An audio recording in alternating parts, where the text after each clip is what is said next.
Se wo HIV a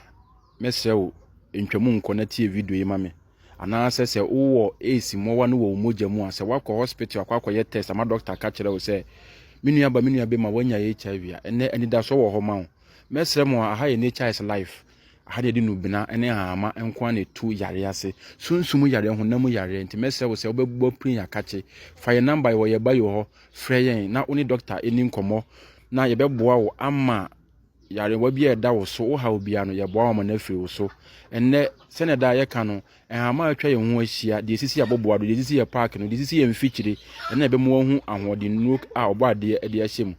enne mesem mo amenwa no mo like na mo share video na afoforo so ntinsem de we na nature is life ye de ensempa enko na ebrem enne day enne sa ehama ekrami ye frɛ no dandelion ha eye very popular na menim sɛ ye mu bebre enim sa ehama we eye very popular pa ye frɛ no dandelion ewo adwanuno bebre wom ekon yare wo bebre ba ene me kire wo ne dwuma edima HIV ewo adwanuno bi wom a ekotia HIV mowa no se omuntimi endorso ana omuntimi entonkosua dodo wo mogyanim na omuntimi ngo na omuntimi ense wo nipadua no enti ne me kire wo se wo HIV na se doctor ka se wo AIDS mowa ni bia ene wo bepesa nwa bi wo betu ase se ne matu ase ya na wo de nkyiri nsu a ho kama na wo de agu blender mu na wa blende fragu blender mu na blend ne fresh saa na wo wi a wanom ne nsuo no opa wo besone so se wo peso a won sone so obu wo besone so na wanom nsuo no wo benom half glass anopa half glass anwumere me se me no wo to nchia se ugidi se wo HIV na se wo AIDS tu sana mo we na wo be free nature is life na wo de yaseda abreye